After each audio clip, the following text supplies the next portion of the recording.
Germany Experience, the podcast about life in Germany as seen through the eyes of outsiders. And I'm your host, Sean. And if you haven't subscribed to the podcast, and this week there is no guest, it's just me. And I'll be answering some questions that you sent me in a bit. And also, this episode is streaming live. So if you happen to be watching it, how are you doing? And if you have any questions, if you're watching live and you have any questions, feel free to get in touch with me in the comments and let me know. Ask me the questions. And if the technology all works out, actually, to be honest, I'm not even sure this is streaming at the moment. I can see that it's recording, but we'll figure this out as we go along. But if you have any questions, put them in the comments and I'll try and get to them if it all works. And so the idea is I want to answer some questions that you've sent me over the past few weeks. And I also have some great insights to share you from comments that I've received on my YouTube channel. And if you didn't know, I have a YouTube channel. And basically, I put the videos of interviews that I have with guests up on the YouTube channel. And I'll be putting up some videos of past interviews that I've done in the next few weeks on the YouTube channel as well. So go and subscribe to the YouTube channel. I will be putting the link in the show notes when this episode goes live.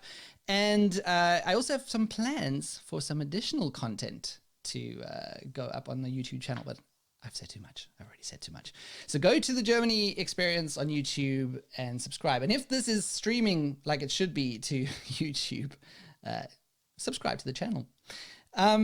So, as I said, I'm going to get to the questions that you sent me in a little bit. But before we do that, I want to get to some YouTube comments. And one of the things that I didn't think about was that the great thing about having a podcast and having a YouTube channel is that some of the comments that I get are so insightful and enlightening. So if we have a question or we don't understand something, or heaven forbid we get something wrong on the episodes, there's usually a lot of people there to comment and help us on the right way. And that's helped me a lot to understand Germany more, basically. So that has been quite something. And I have some YouTube comments which I feel are quite insightful for people living in Germany. So let's get started. And I'm just checking the feed now to see if anyone, if this has gone live, but it looks like nothing has gone live. So I guess this isn't happening live like I had hoped. At any rate, let's just quest on, shall we? Yes, where was I? Right, YouTube comments. So the very first one that I have was on an episode that I did, actually the first episode that I did this year with Jen from simplegermany.com. And we discussed the cost of living in Germany. It was one of the things that we discussed. And one of the things we spoke about was the kitchen situation in Germany. So if you haven't listened to that, basically what happens is when you move into an apartment in Germany, it's not a given that there will be a kitchen in the apartment. So the idea is that you buy your own kitchen, you move in, and then your kitchen arrives sometimes a few months after you've been in the house. And then when you move, you have to either sell the kitchen to the next person and hope they want it. If they don't want it, you have to move the kitchen to the next house. So that was something. And Gert on YouTube left me a comment that said, "Let me answer your kitchen question." I love when comments start like that because I'm getting answers to my questions. Nowadays, Germany is in the process of changing lifestyle, which means that people are moving more often. That has not been the case in the early days. Germans used to stay where they lived for a long time. I was born in 1954, and after having moved out of my parents' home in 1974, I have only moved 4 times at all. 4 times since 1974, Gerd. That is amazing. I have moved, I think, 5 times just since I've been in Germany. So that just shows how things have changed. He continues, "Therefore, I have always preferred to design the kitchen based on my needs and be able to upgrade it to newer technology." Yeah, I get it. But I think it should be changing, right? Because people don't stay in one place that long anymore. You got people coming in from foreign countries. You got people, even people I know, Germans, move around a lot. So maybe it's time to adjust. I don't know. I'm not here to tell a culture what to do. The next one was also to the cost of living episode, the next comment. And this one was about the Rundfunkgebühr. And what the Rundfunkgebühr is, the monthly fee that we pay to license, to being able to watch TV, to radio. These fees go to those kinds of, to the public broadcasting systems. And they fund themselves from the Rundfunkbeitrag, which is a lot of money, as we discussed in that cost of living episode. It's €17.50 a month. And my R12S said, yes, Rundfunkgebühr, this is a weird concept, but the system started when there was no private TV in Germany, and this was the way to get the funds, basically. I've lost my notes. Just give me a second to get back on this page. At the beginning, only people who owned a radio or TV had to pay, but it was not easy to control. This is the reason why they changed it. Everyone has to pay because you could easily use public TV or radio. I don't like it, but please keep in mind the public news shows are way better than private news shows. Yeah, okay. So, all right. But it makes sense that it started in private times. But this is 2021. We've got a whole lot of things like Netflix and Disney Plus and whatever else, tons of options available to us. And I guess it makes it even more important that these public broadcasting stations still need this money because maybe they're losing revenue to these other streaming giants. I don't know. But whenever I watch German TV, there are still a lot of ads. You know, if I'm going to pay €17.50 Rundfunkbeitrag, I would like there to be less ads. Just saying. But of course, this fee also doesn't only go to German TV. It also goes to things like Hörspiele, which are audio plays. I don't know, like, what do you call those? Like audio dramas. And so on. So like, yeah, okay. I really don't mind paying some kind of fee, but €17.50? It just seems like a little over the top. Axel K gave me some comments on another episode that I put up. It's the episode with Steph Vecchio where we discussed German idioms. And that was quite interesting. One of the things that we discussed was where these idioms come from. And obviously, Steph Vecchio comes from the United States of America. I come from South Africa. We have no idea between the two of us of what is what when it comes to idioms. So we got a few cool explanations on that episode on YouTube. So most German idioms, this is from Axel K, most German idioms come from the post-war period of the 30-Year War. That's the 30-year religious war in the Middle Ages, when there was a lot of oppression by the nobility and the church, and the poor peasants had no rights or anything to eat. And if there's something you don't have, you talk of it or dream of it all the time. For example, now it's about the sausage. Jetzt geht's um die Wurst. Means to live or die, to eat or starve. Fetching the cow from the ice means saving something extremely valuable. Again, food. And 30 years of war, scorched earth, nothing to eat, gangs of robbers stealing and killing. That's where these idioms come from. The most valuable thing was food. And that's quite interesting because a lot of one of the things we were wondering also on the Can You German episode was, why do these idioms have so much to do with food? And of course, this makes sense. If that's where they originated, it makes perfect sense that is where. Then he also comments on, I only understand train station. Ich verstehe nur Bahnhof. That's an idiom that means I didn't get any of that. I didn't understand anything. I was just told. His explanation for that is that it comes from the First World War on the Western Front. In contrast to the Allies, German soldiers could not be exchanged every few weeks to recover.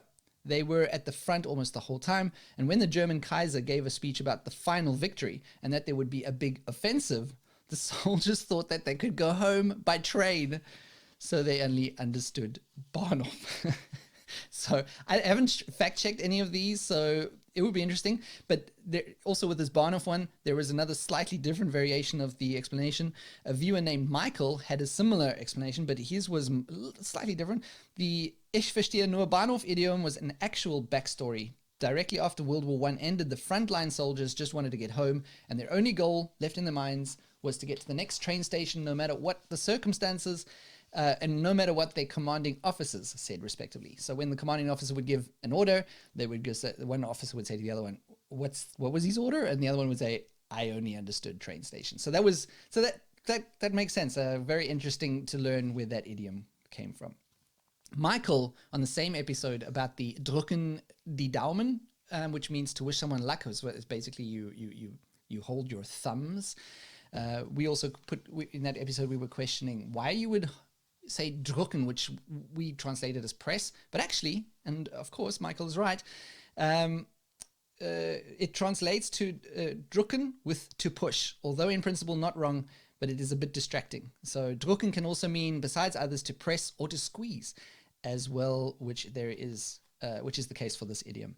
You do not push the thumb, you press it or squeeze it inside your fist as a gesture. So thank you to Michael, who left that comment on the YouTube video for that. Yeah, so that is the kind of comments that I get on YouTube. I also get some nasty comments, but I'm not going to read those ones now. Why am I going to read the nasty comments? But it is fun to learn these things about Germany, and these are just some examples. And we had a lot of comments on a YouTube video about friendship in Germany, and we're going to get to that, and I'm going to cover some YouTube comments when I cover that in the Q&A that's coming up.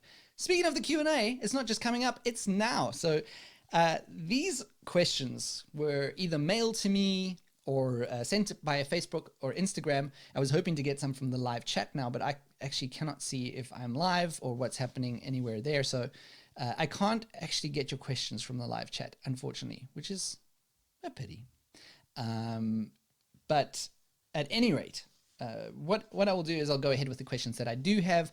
And as I said, I got them from various sources. So let's start with prior guest on the show, Amy Holt. What's your favorite Tupish Deutsch food? Unfortunately, Amy, I have to be really boring here because I mean, I love a lot of different foods. For example, I had carp for the first time. I live in an area that celebrates carp. They live for their carp. It's called Karpfen auf Deutsch, and you get carp season. And everyone, like all the breweries in the region, that's their speciality, and that's all you get. So I tried carp for the first time in my life recently, and it was great. It was really, really good. They have like a specific way that they baked it and served it. It was much better than I thought it would be. So that was pretty cool. And I love things like Döner, and which is, I mean, you could argue if that's traditional German, but it's, yeah. And but my favorite thing, if I go to any beer garden or if I'm in a traditional German brewery, I am very boring and I love the schnitzel. I just love schnitzel. It's all I do. And I know people will say maybe Austria, it's not exactly German, but to me it's German. It's traditional, and I just love it. But it's very boring. I know. Sorry, I couldn't be more interesting about my food choices. A user on Instagram named Hartza asked me, is Germany currently in a lockdown, or does it depend on the city? Hartza, it's kind of like a Facebook relationship status. It's complicated. But yeah, to answer your question, the entire Germany is kind of on a lockdown. We have lockdown measures in place, but those change based on the incidence value, which is how many people per 100,000 in your Landkreis, in your region, got sick with coronavirus in the last 7 days. And if it's over 100 incidents of that, so 100 people got sick in the last 7 days, then they have lockdown measures in place. It gets pretty stringent. We have something called an Ausgangssperre, which is where you're not allowed to go out. Then we also have no restaurants, nothing like that open. And they've just introduced measures where things will get a little bit lighter from a lockdown perspective if you go under, I think it was 50 incidence value. Now, unfortunately, the area that I live has been under 100, over 100 since way back when. So I've literally not done anything, gone anywhere, haven't been to a restaurant in ages. It's getting crazy. I think it's over 110 days that we've been in lockdown. I got lockdown fatigue, and I think a lot of people do. I will say, for me, I have a very good situation. I still have a job, and I'm lucky enough to have a family that I get to spend time with, and we have enough space where we are. So for me, this is like a minor inconvenience. I am well aware of the privilege that I have in that situation, because there are a lot of people that have had it a lot worse, and I don't deny that. And this is like complaining on a trivial level, if you want to say that, but it is tiring to still be in lockdown, and it's confusing. I don't know what's going on. Like, the incidence value changes. I'm not going to watch an incidence value every day to see what are we today. And if the kids go back to school like they did in Nuremberg, which is near to where I am, and then suddenly the incidence value is over 100, the kids don't go to school anymore. No one knows what's going on. You don't know what's going to happen tomorrow. So it's it's not practical. Let's put it that way. Next question, and this is a big one because it's something that comes up a lot, and I think a lot of people want to know. And it came from someone, I'm going to mispronounce her Instagram profile, Punik Kaur. All right, and she asked me this question in German, so I've translated it into English. As a foreigner, how can you develop close friendships with Germans? Woo! Okay, if I knew the answer to this, first of all, I would go out in my village and make friends with all of the Germans. I would just make friends with every single one of them. And then I would write a book about it, explaining how I made friends with all of the Germans. The point is, there is no hard and fast rule. This is a difficult thing that we're talking about. It's very difficult because you're trying to make friends with someone from another culture. I've only ever moved to Germany. I've only been a foreigner or an expat in Germany. So I can only talk from limited experience. I don't know if it's like this in other countries, but it's tough. It's tough. But the thing about this is it's very tricky because every German is, of course, different. Every individual German is different. And also there's a lot of stereotypes that go around about that. So I would say, as you can see, I don't even know where to start. I would say the German friends that I made in my early German days in Germany when I couldn't speak very good German, they were people who were kind of more naturally open. They had a lot of international friends as well, so it was like something that they liked to do. They didn't mind whether they were hanging out with Germans or people from other cultures, and they were just more gregarious and open to it. So I think what I would say is, if you can find those in the early days, those Germans, just cling to them, just hold on to them, but not too much because creepy. But those are the Germans that can give you a good entry into the culture. But it's not always easy to find them. You have to be going out. You have to have chance meetings with them, or you're working with them. But if you spot one of those more open Germans, more naturally friendly, just try and get in there. The other thing that I can say from personal experiences, just don't rush it. Like, you just go with the flow. Don't invite them over for dinner for a while, because this seems to be something Germans find a little more intimate, if you want to say, like full-on dinner at someone's house. For me as a South African, this was just a step. Like, if I met someone that was kind of cool, I would say, hey, come over and let's have dinner, and that was just, it was not a big deal. But Germans view having a meal at someone's house as kind of a big deal. This is just my feeling. And of course, always remember, I'm talking from my own experience, and every region in Germany is also different. So this might be different where you are, but where I was in the beginning, I will never forget, we had a young guy who was a German student at the time, and we were friends with him. And he would invite us out to nightclubs. We would go to nightclubs, and that was that. And then my wife suggested that that he comes over to our house for a meal, and his reply to her was something along the lines of, "We don't do that." So it was quite a mean shoot down for us. Like, you were just, what did I say? What did I do? How is that? What have I done wrong? But with hindsight, I realized, like, he was just being honest. Like, too soon, we're not gonna do dinner. So just keep that in mind. Like, that seems to be a big deal for the Germans. And I remember I saw a post on Facebook a few days ago of someone who just moved into a new complex, and he said, "Can I invite my German neighbors, who are very nice, over for a meal?" And like, no, don't. It's way too soon. And what you need to do is first start off with Kaffee and Kuchen, maybe coffee and cake, or some other kind of thing where you just hang out and get to know each other. Like, and even barbecues, even though you could think of them as dinner or lunch at someone's place, they're more informal. They're outdoors. So feel free to invite Germans over for a grill at times. I think that could work a bit easier than dinner. But of course, the other thing we have at the moment is coronavirus complicating this. So I don't know how you're making friends, new people in Germany. I don't know. I don't know how you're doing it.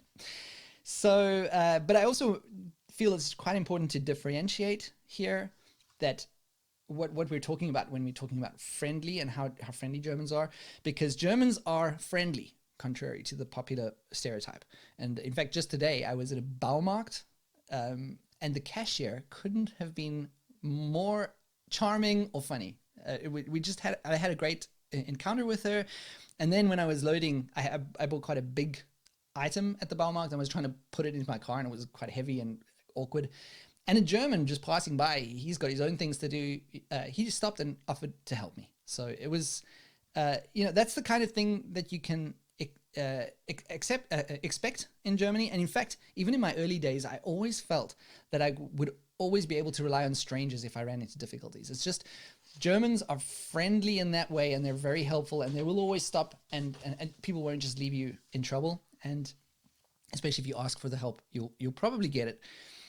However, if you expect them to invite you around after they've helped you, you're going to be disappointed. So, and there's the difference. Germans are actually friendly and helpful, but developing that meaningful relationship with them is difficult, which means that you need to define what you mean by friendship. If you're looking for someone to do stuff with, Germans are very good for that. They love doing like Freizeit activity or playing sports or something like that. If you're looking to hang around them, find something like that to do, because they're very good at that.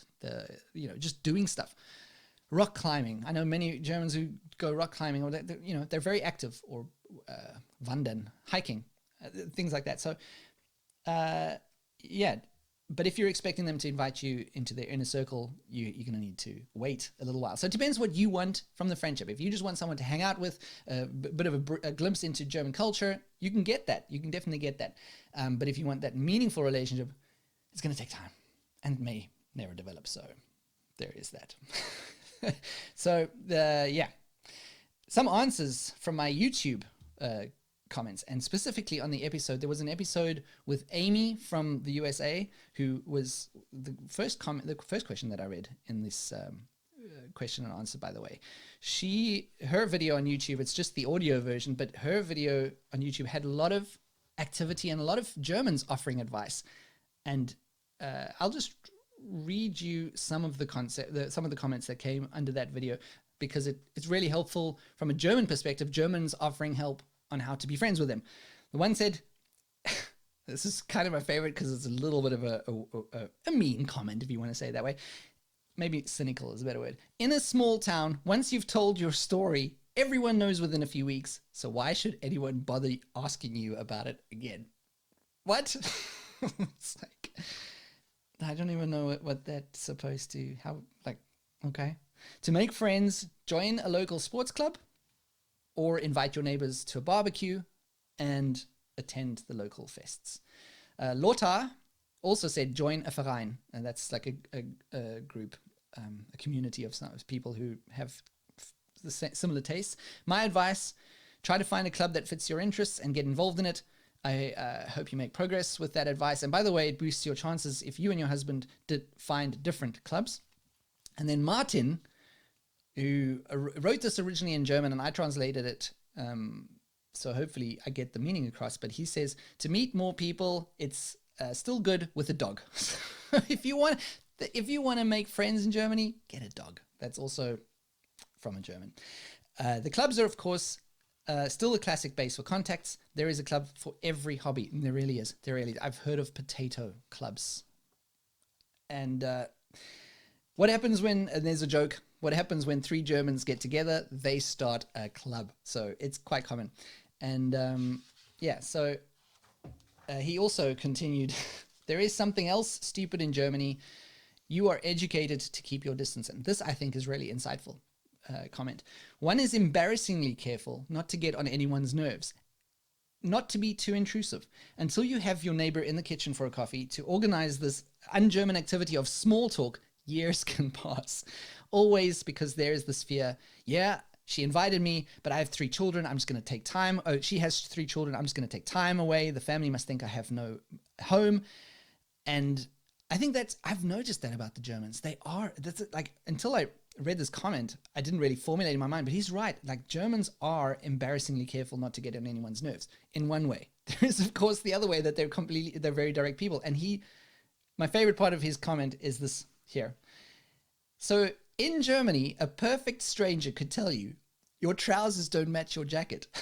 The same stranger would run away if you asked him to discuss it over a beer. And that's perfect. That is the perfect analogy, Martin, whoever you are. because, and he continues, so with the people in Germany who are important to you, stay on the ball. They're simply shy. And I love that comment because there is multiple insights that you can get from it. Although they are very direct, they will say what they mean. They're also shy in a way that they don't want to come over to you for dinner if they've just met you. And it's maybe not because they're being aloof or anything, but they're honestly afraid that they're wasting your time. So this was a really, really cool, insightful question from Martin. Comment from Martin. So yeah, I could talk for a whole podcast episode. I have had several podcast episodes about this on the German experience. The Amy episode was one. There was another one about, I can't remember. There was, I think, Tim, way back in 2019. We discussed some advice he has. So it's a big issue coming to Germany, and that's why I brought it in here as well, because I thought it's good to talk about it every now and then. I can't offer you advice. Everyone's different. Every German's different. You're different. Just keep in mind. And I think this idea of Vereins is a good idea. So if you want to meet people, find something that you're interested in and go to that, and you will meet people with the same interest there. That's already a great start. So yeah. Thank you for that question. I'm not going to try to pronounce your name again. The next question that I had was from Elisa Jordan Wrights. And she says, do you feel like Germany is your real home now? If yes, why? And if not, why not? Yes, is the simple answer. It does feel like my real home now. And in fact, bizarrely enough, it felt like home very soon after we arrived, to both me and my wife. We're both from South Africa, and we arrived and it was pretty instantaneous. I just felt comfortable in the culture. And even though there were a lot of frustrations and a lot of culture shocks, and we struggled with the language, I still struggle with the language. It just kind of was, the culture was a fit in some ways. Like it's difficult for me to quantify. So for me personally, and for my wife, this did feel like home straight away. Not to say we weren't homesick, and not to say we weren't frustrated, because there were times where I just thought, what are we even doing here? Let's just go home to South Africa and call it quits here. So there were times like that. Now, it is my home. I mean, we have careers here. We've learned the language to a decent level. We have German passports. Our kids are taking in the culture, and yeah, it's just it is home. It is home now, to answer that question. And following on to that, to the next question, Antoinette _ New Zealand NZ in from Instagram, and she is of course Antoinette Emily from YouTube channel. I will link to that in the show notes as well. She was also a guest on the show. She said, would you ever consider moving back to South Africa at some point? And kind of following on from the last question, it's something I think of still to this day, because I mean, Cape Town is amazing. If you've ever been to Cape Town, it's beautiful there. Maybe, it would be nice. It's nice to entertain the thought of living at the coast and beautiful weather, but there is a lot of other things that reasons that we left South Africa. It was very, at that time, high crime rate. It was, we were looking for a safer place to start a family. And yeah, so I sometimes entertain the thought, but it's more just it would be cool if we lived at the coast with nice weather, because it would, but it doesn't mean I would actually move back. So I hope that answers that. Then I've got a question from someone named Pam, who emailed me, and she asked a lot of questions in 2 emails, which I loved. It started with some questions about real estate, which I'm going to be answering in a future episode. And then she sent a second email with more questions, which I'm going to save most of them for the next Ask a German episode.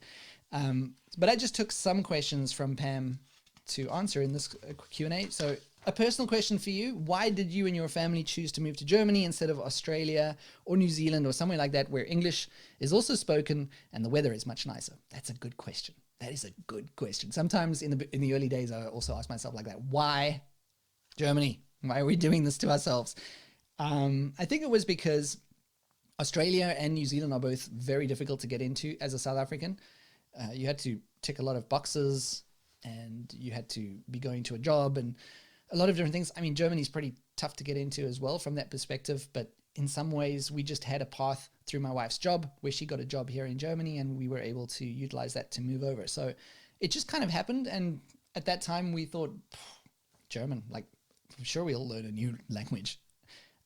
So it just kind of happened that it was Germany. And I think in some ways I'm glad somehow, because yeah, it's given me a great life here in Germany. Also from Pam, her question, apart from free education, what are the other main reasons for people from other developed countries to want to stay in Germany for the long haul? I would actually say free education is fairly low on the list from my experiences of people I've spoken to and guests on the podcast. I would say a more common reason would be love. I know a lot of people, guests and other people in my Freundekreis, my friendship circles, who moved here for a German and stayed here, got married and stayed here and love living here. So I would say that was almost the top reason. And another reason is, like I said about our reason, was kind of a better life here than you would have in countries. But I guess that's from other developed countries was part of your question. So yeah, maybe that's not a good answer. And then Pam again, why is cash still such a prominent means of payment? Is it because of the aging population and that's what the elderly have always done, or more about privacy concerns? And I bring this up because the last episode of the German experience was with Alex from the USA, and she brought up digitization in Germany and how it's lagging behind the rest of the world. And this was one of the things we spoke about, is paying by cash. And I think there's a lot of different reasons. I think it has to do with digitization. It has to do with bureaucracy. But it also, one of the first things I noticed when I came to Germany was that it deals differently, or Germans deal differently with credit. And they don't like credit as such. And in fact, the credit cards work differently here. So I don't know if they all work like this, but all the ones that we looked into, you use the credit card and then the whole amount comes off the next month. Whereas in South Africa, I was used to paying it off like over 6 months. You would pay your credit off over 6 months. But here it's just like a future debit card. You have it, like, it's going to come off on your next paycheck, the whole amount. And even that is just like a mindset that I think that they have big issues with debt and getting into a lot of credit, and maybe that's driven some of the things. Like I said, also digitization, things being done the way it's always been done, and Datenschutz. I think that's a big deal as well. Germans and their Datenschutz they're sticklers for it. But what I can say is that this payment issue, like not wide acceptance of credit cards, is annoying for the Germans as well. It's not just us foreigners who complain about this. And you just have to go and listen to the Ask a German episode I did back last year. They were quite they were quite annoyed by the same thing. So yeah, thanks Pam for those questions. Henrik on Facebook asked me, question, what's up with all the reversing into parking spaces? Seems to be a generational thing too. And this was an interesting question, because when he asked me, I'm like, yeah, there are a lot, like, reversing into parking spaces does happen a lot here, but doesn't it in other countries? Like, I can't remember in South Africa if people did that. I just do it because people do it, and then sometimes what happens is one person does it and everyone else just does it, and then you come along and like, why? Like, I'm not going to park forward now if everyone's reversed into the parking. So long story short, Henrik, I don't know. I don't know why that is. I don't know why. But interesting question. Thank you for that. Wendy. I was going to say Wendy. I can't remember where this question came in. I think it was on Instagram. How has it been raising kids as an expat? Do they feel different from the German kids? Do they feel different from the German kids? I don't know that yet, because my eldest son, who is 10 years old, he has special needs. So he's kind of, social development isn't the normal development that you would have. And I have a 5-year-old who goes to kindergarten here, and she speaks great German. So at home, we only speak English. The kids don't get any sort of access to German from us, because our German, they'll just learn bad habits. But my 5-year-old went to a German kindergarten from the age of, I think, 2 or so, and she's picked up amazing German. It's incredible. And we also have a 15-month-old who obviously hasn't been exposed to German yet. She's still at home. She hasn't gone to kindergarten. But the 5-year-old fits in well. She's like, I think she was young enough to kind of just ease into the German culture and the German language. And her friends know that we speak German at home. They come and visit us. I mean, not during Corona times, of course, but they come and visit us, and they notice that we speak English with each other, and they definitely see it and are aware of it. But I guess they'll only start noticing the differences later on when they get a bit older, I suppose, when things, and one of the big things is traditions. So like we've got our own traditions that we brought from South Africa, and we don't know a lot of the German traditions, so we wouldn't be able to teach our kids those German traditions. So there's going to be more and more, I think, that our kids will learn somewhere else, that like, oh, this is what every other kid does, and I don't. And I don't know if that's going to be something that other kids look at and like, why doesn't she celebrate the Christkind or something? I don't know. So it's difficult. We're trying to adopt some of the German traditions and ease them, like kind of fit them in between the traditions that we really want to keep from South Africa and from our background. But it's tricky because you want to expose the kids. You don't want them to feel like outsiders, but at the same time you want them to be true to their roots. So I don't know. I'm waffling on about this, but it's not an easy question to answer. And of course, then with my son having special needs, for him it's he's mostly nonverbal. He's now saying a lot more words and stuff, but he's also had it tough because he's struggling to learn just one language, just English. And then he goes out to a special needs school here. He has therapy in German, so he's getting exposure to German as well. And like I said, he takes it in very slowly, and it takes time. And that's also been a question in our minds, like, are we doing the right thing by exposing him to the foreign language? We hope that it gives him additional stimulation, but it could be hindering his language development. It's difficult to know. And of course, he was our first child. First child special needs, I think, is always a difficult situation, regardless of where you are in the world. And for us, it was a very, we didn't know what was going on. We didn't know the details of things. And then you're dealing with German doctors. And back then, it was sort of the third or fourth year that we were in Germany, and we were dealing with medical terminology that we didn't understand. And sometimes doctors would tell us something, and we'd realize like weeks later, wait, they were trying to tell us something important. We didn't get it. We missed it somehow. So that has also been a huge thing in raising kids for us, is having a special needs kid where we had to learn a very specific kind of jargon.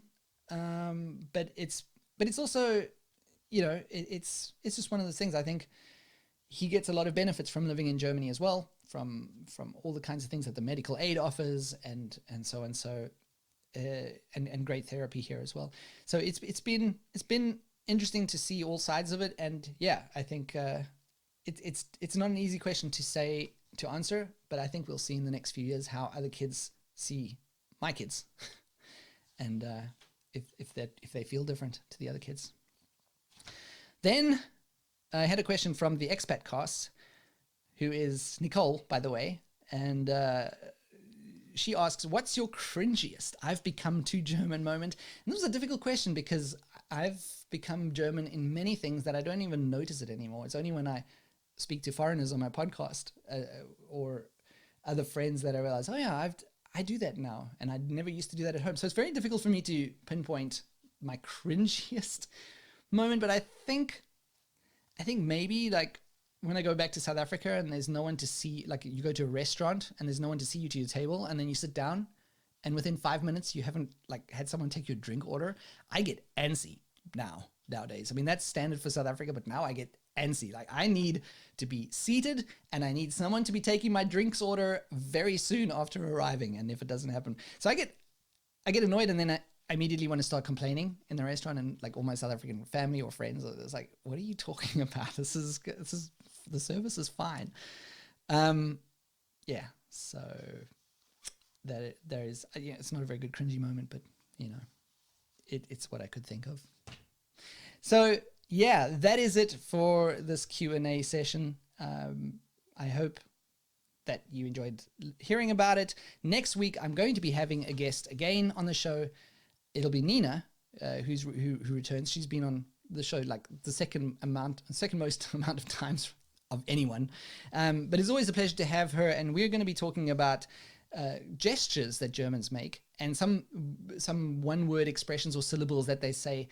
And she's going to explain them to us. Like, what do Germans mean when they do these things? So I'm very excited for that. Thank you for watching. Thank you for listening. If you're listening to this in your podcast feed, don't forget to subscribe to the show. If you have any questions for me, I'd like to do more of these Q&A sessions in the future. Send me your questions to info@thegermanyexperience.de. You can go to thegermanyexperience.de/contact and you can send me a message there or leave me a voicemail on my website. That's possible too. Yeah, I think that is it for this episode. Yeah, and that means auf Wiederhören.